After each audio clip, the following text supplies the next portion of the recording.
नमस्कार, जय जोहार। छत्तीसगढ़ न्यूज में आपका बहुत बहुत स्वागत है। चलिए देखते हैं आज की 25 फटाफट काम की और महत्वपूर्ण बड़ी खबरों को। पर इससे पहले आप वीडियो को कहां से देख रही हैं, कमेंट में बताना बिल्कुल ना भूलें। छत्तीसगढ़ और झारखंड के बीच बनेगा 312 मीटर का पुल, 20 गांव का सफर होगा आसान। छत्तीसगढ़ और झारखंड के बीच बहने वाली कनहर नदी पर 312 मीटर लंबा नया पुल बनाया जा रहा है, जिसकी मांग लंबे समय से की जा रही थी, क्योंकि इस पुल के बनने से 20 गांव के लोगों आने जाने में आसानी होगी। बताया जा रहा है कि पुल का 50% काम पूरा हो गया है, जबकि 50% काम बचा हुआ है, जिसके अगले 4 महीने में पूरे होने की उम्मीद की जा रही है। छत्तीसगढ़ के ये 20 गाँव झारखंड की सीमा पर बने हुए हैं। ऐसे में यहाँ के लोगों को झारखंड जाना पड़ता है। यही वजह है कि लंबे समय से यहाँ पुल की मांग की जा रही थी। ऐसे में पुल बनने से यहाँ के लोगों की राह आसान होगी। छत्तीसगढ़ में नए साल पर बड़ा बदलाव, सड़क और पुल निर्माण की दरें बदली, नया SOR जारी। नए साल पर छत्तीसगढ़ में बड़ा बदलाव होने जा रहा है। ये बदलाव सड़क और पुल निर्माण से जुड़े दर को लेकर होने जा रही है। राज्य में सरकार ने साल 2015 से जारी पुराने SOR को बदलने का काम किया है। इस बदलाव से प्रदेश में ठेकेदारों के वित्तीय जोखिम में कमी आएगी और निर्माण की गुणवत्ता में सुधार होने की संभावना होगी। 1 जनवरी 2025 से नया SOR प्रभावी होगा। निर्माण क्षेत्र में SOR का मतलब होता है शेड्यूल ऑफ रेट्स। विकास की ओर बढ़ रहा कोरबा शहर, छत्तीसगढ़ के उद्योग मंत्री की पहल पर इन वार्डों को करोड़ों की मंजूरी। छत्तीसगढ़ की विष्णुदेव साय सरकार लगातार विकास कार्यों को करने में जुटी हुई है। इसी के तहत CM साय के नेतृत्व में काम कर रहे उद्योग मंत्री लखनलाल देवांगन के प्रयासों से कोरबा शहर के 3 वार्ड क्रमांक 30, 53 और 16 के कुल 8 विकास कार्यों के लिए कुल 1 करोड़ की मंजूरी मिली है। कोरबा शहर के विकास कार्यों के लिए वाणिज्य, उद्योग और श्रम मंत्री लखनलाल देवांगन द्वारा बीते 1 साल में 300 करोड़ की मंजूरी दिलाई जा चुकी है। छत्तीसगढ़ में फूल स्कोप से कृषि क्रांति, किसानों को खेती और पशुपालन में मिल रही मदद। छत्तीसगढ़ की अर्थव्यवस्था कृषि पर आधारित है। यहाँ धान की सबसे ज्यादा खेती होती है। इसके साथ साथ ही दलहन और अन्य फसलों की भी खेती किसान यहाँ करते हैं। CM विष्णुदेव साय के नेतृत्व में किसानों के लिए प्रदेश में नई पहल की गई है। प्रदेश में 20 जिलों के किसान खेती और पशुपालन को बढ़ावा देने के लिए फूल स्कोप का प्रयोग कर रहे हैं। इस तकनीक के जरिए किसानों को खेती के उन्नत गुर सिखाए जा रहे हैं। छत्तीसगढ़ की सभी जेलों में QRT का गठन। छत्तीसगढ़ के जेलों के बंदियों के मध्य आपराधिक घटनाओं को रोकने तथा घटना उपरांत त्वरित कार्रवाई के लिए जेल मुख्यालय के निर्देश पर छत्तीसगढ़ की विभिन्न जेलों द्वारा विभिन्न कार्यवाहियां की गई हैं। सभी जेलों में क्विक रिएक्शन टीम का गठन किया गया है। कोई भी अप्रिय घटना होने पर QRT द्वारा त्वरित कार्रवाई की जाएगी। इस हेतु नियमित रूप से मॉक ड्रिल तथा रिहर्सल भी किया जा रहा है। आपराधिक घटनाएं रोकने के लिए कैदियों की व्यवहार प्रोफाइलिंग तैयार की गई है। 1 जनवरी से लागू होगा नया SOR। सड़कों को लेकर विभाग जल्द शुरू करेगा पायलट प्रोजेक्ट। लोक निर्माण मंत्री अरुण साव ने सड़क एवं सेतु कार्य की नवीन दर अनुसूची का विमोचन किया। राज्य प्रशासन के लोक निर्माण विभाग द्वारा 2015 से प्रचलित पुराने SOR को अद्यतन किया गया है। नए SOR में नई मशीनरी और निर्माण की नई तकनीकों को भी शामिल किया गया है। इनसे गुणवत्तापूर्ण कार्यों के साथ ही ठेकेदारों का वित्तीय जोखिम कम होगा। राज्य में 1 जनवरी 2025 से नया SOR लागू होगा। सड़कों के प्रभावी संधारण के लिए छत्तीसगढ़ में भी PBSCOPRMC लागू किया जाएगा। छत्तीसगढ़ सरकार का बड़ा फैसला, नक्सलियों के लिए बनाई नई पॉलिसी। छत्तीसगढ़ के मुख्यमंत्री विष्णुदेव साय ने नक्सलियों के सरेंडर को लेकर एक बड़ा फैसला लिया है। राज्य सरकार ने नक्सलियों के लिए एक नई पॉलिसी लागू की है, जिसके तहत यदि नक्सली सरकार के सामने सरेंडर करते हैं तो उन्हें हर महीने 10,000 रुपए की वित्तीय सहायता के साथ साथ रहने के लिए घर भी प्रदान किया जाएगा। ये पॉलिसी सरकार के दृष्टिकोण को दर्शाती है, जिसमें नक्सलियों के लिए पुलिस से डर का नहीं बल्कि सरकार की उदारता को प्रस्तुत किया गया है। छत्तीसगढ़ नवा रायपुर में बनेगा पहला फार्मास्यूटिकल पार्क। NRDA ने दी 142 एकड़ जमीन।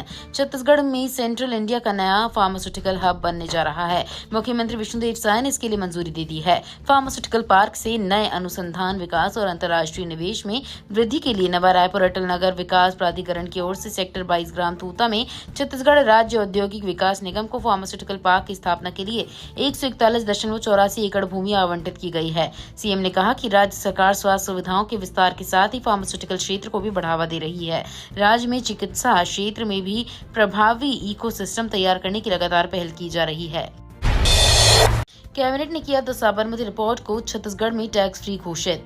मुख्यमंत्री श्री विष्णुदेव साय की अध्यक्षता में मंत्रालय महानदी भवन में आयोजित कैबिनेट की बैठक में महत्वपूर्ण निर्णय लिए गए। मंत्री परिषद द्वारा चतुर्थ राज्य वित्त आयोग की अनुशंसाओं पर शासन की एक्शन टेकन रिपोर्ट को विधानसभा के पटल पर रखने का निर्णय लिया गया।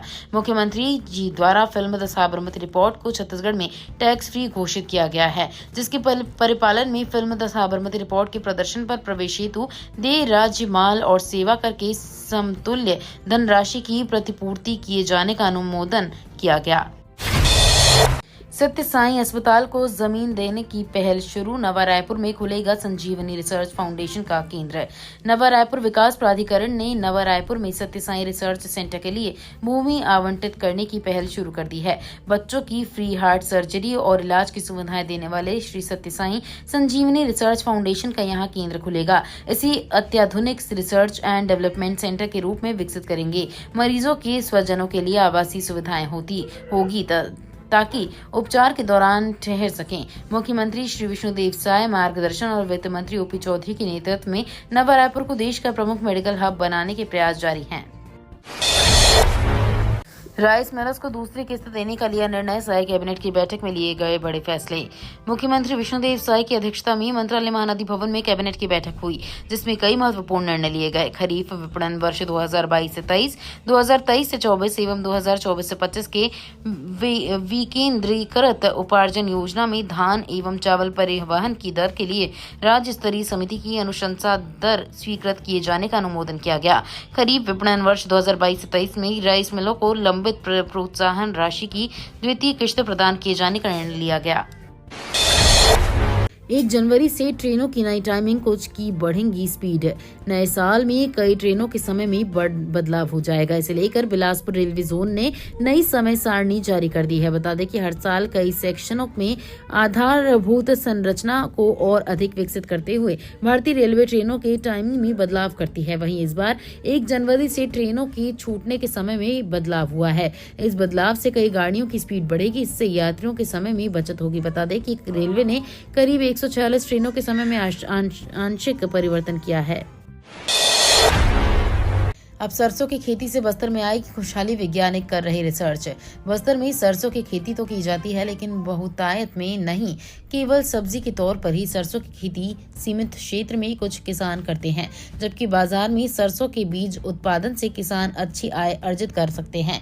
ये कहना है कृषि अनुसंधान केंद्र के वैज्ञानिकों का। बस्तर का क्लाइमेट सरसों के उत्पादन अनुकूल है। यदि किसान जागरूक हों तो बस्तर में सरसों तेल के उत्पादन की अपार संभावनाएं हैं, जिसे बाजार में मस्टर्ड ऑयल के नाम भी जाना जाता है।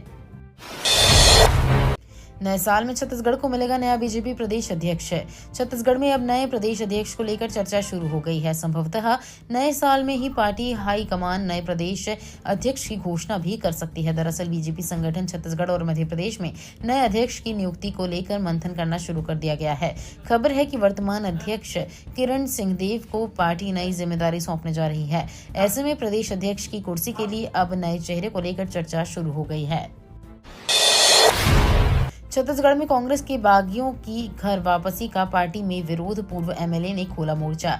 छत्तीसगढ़ में विधानसभा चुनाव के दौरान कांग्रेस से बगावत करने वाले कुछ नेताओं के घर वापसी की चर्चाएं चल रही हैं। बताया जा रहा है कि इस मामले के लिए प्रदेश प्रभारी सचिन पायलट की अगुवाई में एक कमेटी भी बनी थी, लेकिन इस मामले में विरोध भी शुरू हो गया है। रायपुर उत्तर के पूर्व कांग्रेस विधायक कुलदीप जुनेजा ने कुछ नेताओं की कांग्रेस में वापसी का विरोध किया है। उन्होंने इस मामले में एक पत्र भी कांग्रेस के प्रदेश अध्यक्ष दीपक बैज को लिखा है। मार्च 2026 में पूरा होगा नक्सलवाद मुक्त छत्तीसगढ़ का लक्ष्य।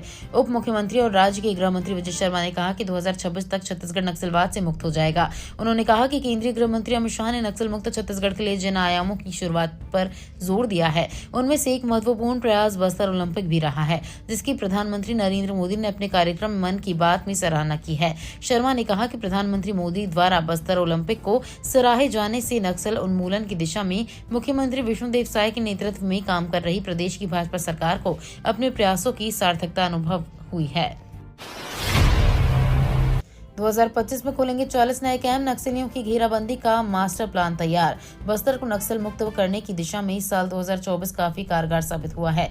इस साल बस्तर में 250 से ज्यादा नक्सली अलग अलग मुठभेड़ में मारे गए हैं, जिनमें 120 से अधिक नक्सली माड़ में ही मारे गए हैं। पुलिस अफसरों का मानना है कि बस्तर में संपूर्ण शांति का मार्ग अबू झमाड़ होकर ही निकलेगा, इसलिए अबू झमाड़ को नक्सल मुक्त करना जरूरी है। फोर्स ने इस बाबत अपनी स्ट्रेटजी भी बदली है। नए वर्ष का ब्लूप्रिंट तैयार कर लिया गया है, जिसमें अबू झमाड़ पर ज्यादा फोकस होगा। इस दौरान यहां फोर्स के 40 नए कैंप खोले जाएंगे। इसके लिए केंद्रीय अर्ध सैनिकों की 2 अतिरिक्त बटालियन भी मिलेंगी।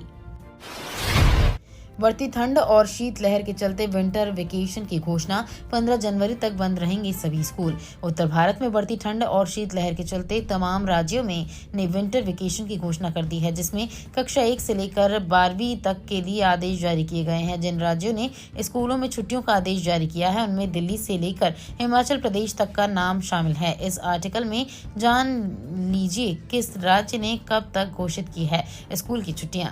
दिल्ली में विंटर ब्रेक 2025 की घोषणा हो चुकी है, जिसमें दिल्ली के सभी सरकारी और प्राइवेट स्कूलों के लिए आदेश जारी कर दिया गया है। छत्तीसगढ़ बिलासपुर में रेलवे में नौकरी दिलाने का झांसा देकर 5.40 लाख ऐंठे दंपति गिरफ्तार।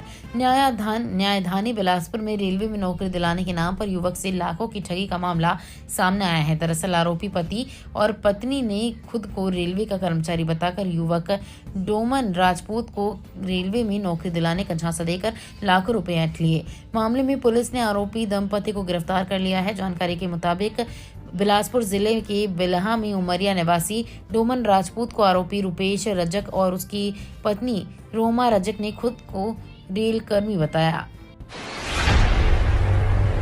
बिल बकाया होने पर आम उपभोक्ताओं के सीधे काट रहे कनेक्शन, छूट का भी नहीं मिल रहा लाभ।